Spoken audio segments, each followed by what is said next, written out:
예를 들어서 제가 좀 조심해야 될 업종을 말씀드리면 아무래도 블록체인. 코인. 컴퓨터 버리고 그냥 막 하루아침에 튀잖아요. 임대료 미납이 길어지다가 갑자기 잠적해 버리는 경우가 있다. 네, 안녕하세요. 우리 빌딩 남매 이유라 이사 이준현 팀장이라고 합니다. 반갑습니다. 친동생이에요. 이준현 팀장 게스트로 모시고 망한 건물 투자 사례, 그리고 이제 앞으로 건물주가 되신 분들 이런 것들 조심하세요를 한번 찍어보겠습니다. 첫 번째로 조심해야 될 거 어떤 게 있을까요? 통임대 조심해라. 그리고 임대차 계약서를 제대로 확인하자. 근데 사실 요즘 임대 시장이 좋지는 않아가지고 네. 통임대 건물이 많이 없긴 해요. 근데 이제 나가신 분들이 많으니까. 그래서 맞아요. 더더욱 이제 통임대가 없다라고 생각을 하시면서 있는 거 수익 나오니까 계속 있지 않겠냐. 이런 거는 좀 위험한 생각이라고 저는 생각을 합니다. 사실은 저희가 승계 확인서라는 거를 항상 임차인분이랑 네. 작성을 하는데 승계를 안 할 수 있습니다. 임차인분들이 그냥 승계를 거절할 수도 있는 거거든요. 또 주변 시세에 대해서 건물주분들이 의외로 잘 모르세요. 몇 건물이 진짜 2천만 원이 나온다고 오히려 저희한테 물어보시잖아요. 그렇다 보니까 이런 비공개되어 있는 임대차 정보들 때문에 네. 제대로 확인하는 게 사실상 쉽지는 않습니다. 임대료 같은 경우에는 강남에 스타트업이 정말 많았을 시절에 좀 펌핑된 것도 있었고 공급보다는 수요가 많다 보니 맞아요. 이제 아무래도 임대료가 좀 과다하게 산정이 된 것들이 있는데 예를 들어서 제가 좀 조심해야 될 업종을 말씀드리면 아무래도 블록체인.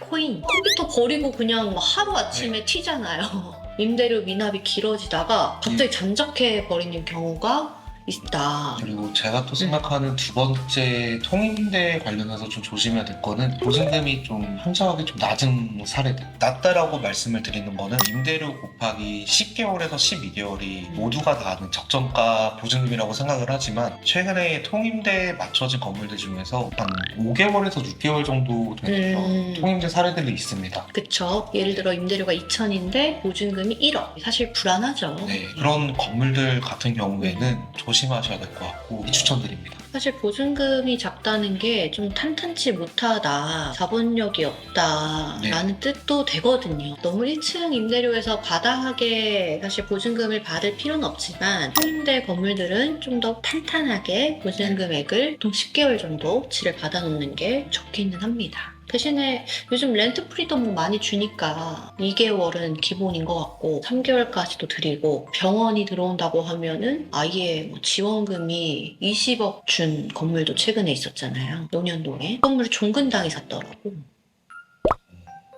몰랐습니다. 어쨌든 임대가 높은 가격에 맞춰지면 사실 매각할 때 비싸게 받을 수는 있습니다. 그리고 통임대에 맞춰져 있는 건물이 거의 없다 보니까 요즘 강남에 공실이 너무 많아요. 그렇다 보니까 귀한 거는 맞다. 대신에 정확하게 잘 따져보셔라. 인근 임대 시세도 조사해보시고 과한 임대료인지 아닌지, 이 임차인이 나갔을 경우에 제대로 된 임대료를 다시 맞출 수 있는지, 보증금은 넉넉하게 있는지, 정말 탄탄한 회사인지 이런 것들을 살펴보면 좋을 것 같아요. 시설비를 많이 투자하고도 나간 사례들이 있잖아요. 그렇죠. 어떤 모 건물에서 화장품 중국에 수출하는 업체가 인테리어를 내부까지 이제 하고 들어오셨는데 퇴거하시는 데까지는 1년도 안 걸렸습니다. 한 5억 정도 된 걸로 알고 있는데 바로 나가시더라고요. 왜 퇴거를 하는지 그냥 혼자 생각을 해봤는데 아무래도 주변에 다른 강남의 신축 건물들이 공실이 오래되면서 수요가 없으니까 임대료는 점차 내려가실 테고 임차인 기준에서는 내가 이거 다른 건물을 만약에 옮기는 거를 가져간다고 하면은 더 좋은 입지와 더 넓은 평수로 갈 수 있기 때문에 그런 거지 않을까 싶습니다. 맞아요. 강남에 너무 비슷한 건물들이 많아요. 그게 되게 문제라고 생각이 들어요. 뭔가 한 건물이 건축상을 받았다 하면 우르르르 그렇게 지어버리고 특색이 없고 비슷한 외관으로 건물들을 양성을 해대니까 과한 공급이 발생이 되는 거죠. 어떻게 보면은 공급이 많아지면 가격은 내려가는 게 시장 경제 상황이니까 그렇고, 또 이제 중개인들이 보는 사이트가 있어요. 공실클럽이라고. 거기 메인 보면은 진짜 비슷한 건물들이 쭈르륵 나와요.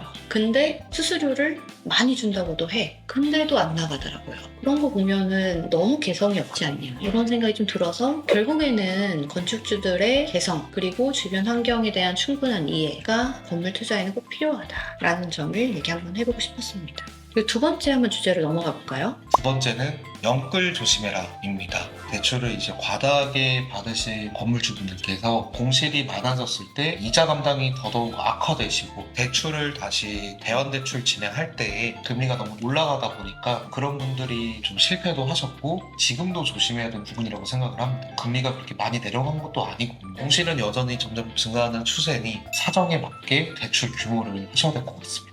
저희 원빌딩처럼 이렇게 사업을 하시는 분들은 차라리 괜찮은데 오로지 임대 수익에만 의존하셨던 그런 영끌 투자자분들은 사실 손해를 꽤 많이 보셨죠. 근데 사실 그것도 버티면 괜찮을 텐데 심리 문제인 것 같아요. 버티면 괜찮다. 어떻게 뭐 예를 들어서 내가 충분히 매출이 있고 네. 이 부동산 매각한 현금이 꼭 필요치 않다면 어느 정도 꼭 팔아야 되는 건 아니거든요. 근데 현금 액수가 점점 떨어지고 뭔가 돈을 내가 다른 데서 번 걸 부동산에 메꿔야 되고 이런 게 반복되다 보면은 투자에 있어서 지치게 되시더라고요. 그렇다 보니까 그냥 싸게 빨리 처분을 해버리는 그러니까 눈앞에서 없어져라. 그러니까 이런 느낌으로 처리하시는 분들도 꽤 있다.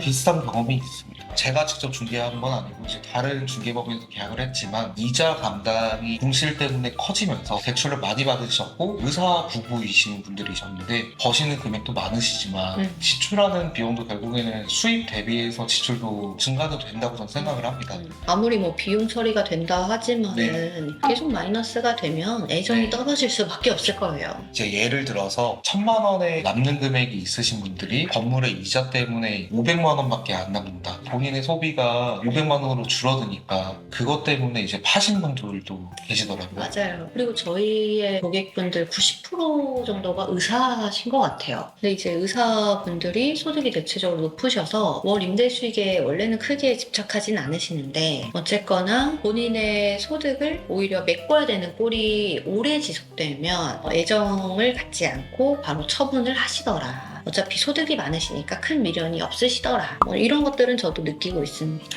대출의 퍼센티지를 85%, 90% 이렇게 진행하는 거는 향후에 이제 대환대출 진행할 때도 어려움이 있다 보니 저는 좀 비추천을 드립니다. 근데 저 같은 경우엔 대출을 어느 정도 이용할 필요는 있다고 봐요. 사실 내 눈에 맞는 건물은 되게 비싸거든요. 한 번도 싼 적이 없었어요. 내가 대출을 조금 더 쓰면 내 눈높이에 그나마 맞출 수 있는 건물을 살 수가 있어요. 그리고 꼭 대출이 필요치 않더라도 그러니까 돈이 꼭 없는 게 아닌 그냥 내 통장에 어느 정도 킵하시는 분들도 있거든요. 근데 저희가 등기부등본을 최근 걸 다 넘겨보면은 대출을 거의 다 80% 이상 다 받으시더라고요. 근데 그분들이 다 돈이 없어서 받는 건 아닌 것 같고 대출을 해준다고 할 때 그냥 좀 받아두시는 게 아닌가 이런 생각은 들어요. 진짜 영끌인지 아니면 정말 그냥 받아두시는 영끌인지 그것도 한번 따져는 봐야 된다. 친구 따라 강남을 간다는 말처럼 남들 따라 영끌하지 마십시오. 맞아요. 네. 본인의 사정에 맞춰서 하시면 좋을 것 같습니다. 그리고 세 번째 한번 얘기해 볼까요? 세 번째는 목적에 맞지 않는 투자라고 생각을 합니다. 근데 사실 말이 되나? 목적이 안 맞는데 어떻게 투자를 하지? 저는 생각하는 거는 수익형 건물, 지가 상승, 저렴한 토지 이렇게 세 가지가 있다고 생각을 할 때 충당하는 모든 100점짜리 건물은 없다고 생각을 합니다.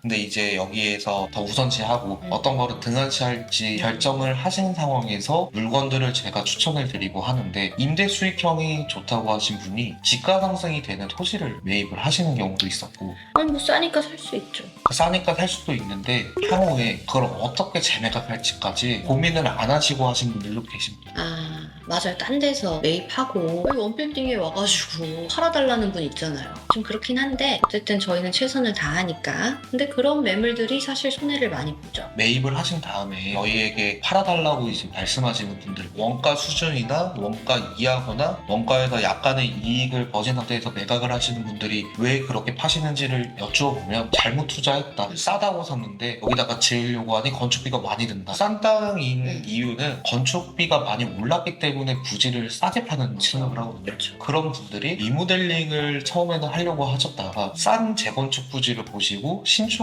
하려고 하시다가 뭐 이렇게 되는 경우 어쨌든 물건에 따라서 조금 바뀔 수 있는데 처음 목적을 중간에 수정하지 마시고 웬만하면 끝까지 한번 밀어붙여 보시는 게 투자자로서는 베스트이지 않을까. 만약에 못하겠다, 중간에 바꿀 것 같다 하면은 애초에 시작을 안 하는 게 나을 수도 있다라는 생각이 드네요. 그럼 마지막 한번 얘기해볼까요? 마지막은 이종일관 주거이던 창업지던 간에 토지의 그 이용 계획을 좀 면밀히 보시는 거를 추천드립니다. 제재 사항들이 있는 땅들도 있고 단독 개발이 안 되는 땅들도 있고 아니면 업종에 제한되어 있는 땅들도 있습니다. 애초에 뭐 아파트 분양권을 목적으로 그렇게 딱지를 사는 건 괜찮은데 우리가 주로 하는 거는 상업용 부동산이다 보니까 나중에 아파트로 재개발이 된다거나 하면 오히려 마이너스거든요. 왜냐면 우리는 입지가 좋은 거를 사들였기 때문에. 사실 토지용 계획은 저희는 무조건 계약 때 확인을 하고 있고, 그리고 구청 건축과나 토지정보과에 전화를 해서 항상 확인을 하고 있죠. 이걸로 뭔가 문제된 사례는 저희 원빌딩에는 없긴 하지만 들었어요. 땡땡땡 중개법인에서 중개한 건물이 나중에 그 근처 일대가 재개발이 되면 대로변 건물이 부셔져야 된다라는 거. 그래서 매수자가 아주 난리가 났다라는. 그걸 어떻게 계약하고 알 수 있는지, 왜 계약할 때 다 따져보지 않았는지. 원빌딩 부동산에서 이제 매입을 하신다면은 당연히 다 확인은 하겠지만 그럼 다 고지시켜 드려야죠. 그거를 매수자분들이나 매도자분들이 확인할 수 있는 사이트는 서울도시계획 포털이라고 구청에서도 그 정보를 토대로 이야기를 해줍니다. 본인의 이제 검토하는 필지나 소유하고 계신 그 필지를 검색을 해보시면 그 해당 필지에 대한 건축 제한이 다 나옵니다. 그래서 이 정도는 매입하시기 전에 체크를 하셔라.